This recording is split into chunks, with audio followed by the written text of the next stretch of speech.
Class 12 math बच्चे। जैसे कि आपका चैप्टर नंबर 7 कंटिन्यूटी में है। प्रीवियस वीडियो में मैंने आपकी एक्सरसाइज 7th डी डन करी है बेटा।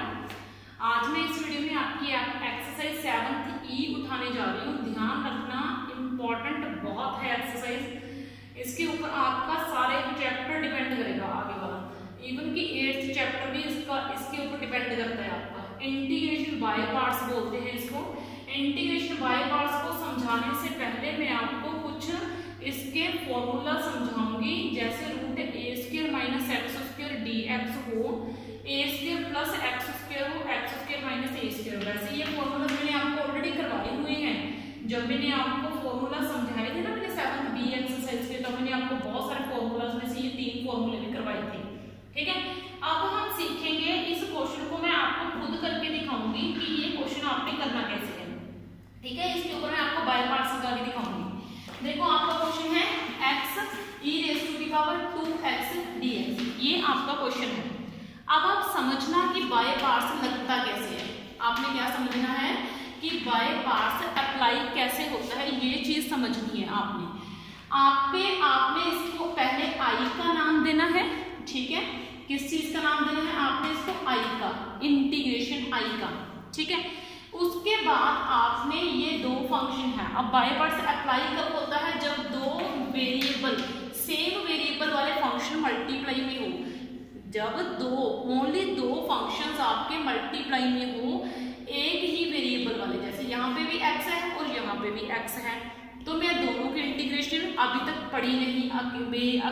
दोनों की कंबाइंड इंटीग्रेशन क्या होती है, तो इसलिए जब मेरे पास कोई जवाब नहीं होता, दो फंक्शन मल्टीप्लाई में पड़े हो और दोनों की इंटीग्रेशन का इकट्ठी का कोई फॉर्मूला ना हो मेरे पास, तब बाय पार्ट्स अप्लाई होता है।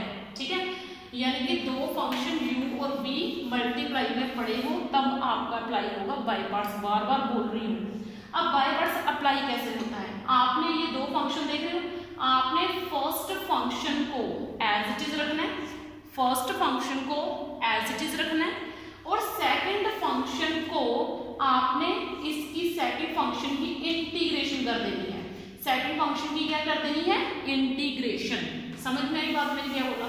मैंने बोला फर्स्ट फंक्शन को एज इट इज रखना है, first function multiply integration of the second function, और ना डेरिवेटिव उसी फंक्शन का लेना जिसकी पावर खत्म हो जाए, यानी कि जिसकी पावर कम हो। ऐसा नहीं कि उसकी पावर बढ़ने लग जाए। ठीक है, उस चीज का डेरिवेटिव नहीं देते जिस चीज की पावर बढ़ने लग जाए, बल्कि जिसकी कम हो उसका डेरिवेटिव लेने हैं। वो मैं आपको समझाऊंगी कैसे। ठीक है, अभी आप बस लगाना सीख लो। फर्स्ट फंक्शन को as it is multiply integration of the second function, बीच में माइनस, बीच में क्या आएगा? माइनस।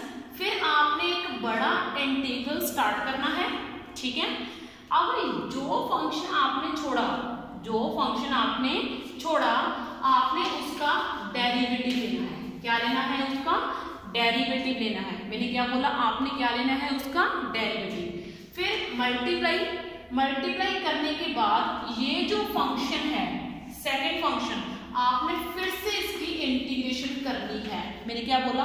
पहले फंक्शन एज इट इज, फिर फंक्शन की इंटीग्रेशन, बीच में माइनस, जो फंक्शन आपने छोड़ा उसका डेरिवेटिव, मल्टीप्लाई, फिर से फंक्शन की इंटीग्रेशन। ठीक है, इतना करने के बाद अब आपने इसकी इंटीग्रेशन करी, e रेज़ टू की पावर 2x/2 इसकी इंटीग्रेशन हो जाएगी। ठीक है, अब आपने ये साइन तो लगा ही रहने देना है, ये नहीं आपने हटाना। जब मैं इसका डेरिवेटिव करूंगी, x का डेरिवेटिव क्या हो जाएगा?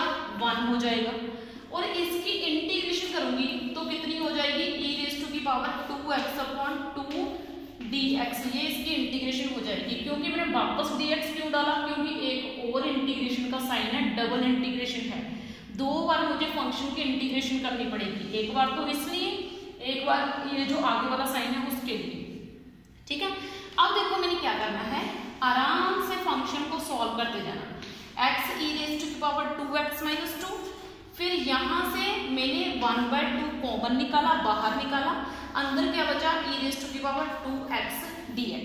ठीक है, अब यहाँ से आपका आ गया x e रेज़ टू की power 2x/2 minus 1/2 e raise to की पावर 2x। इसकी वापस इंटीग्रेशन क्या होगी? e रेज़ टू की पावर 2x/2 यानी कि x e रेज टू की power x upon 2 minus 1/4 e raise to की पावर 2x प्लस c इसका फाइनल आंसर आ जाना है। तो इस तरीके से बेटा बाय पार्ट्स लगाया जाता है। तो बाकी अपन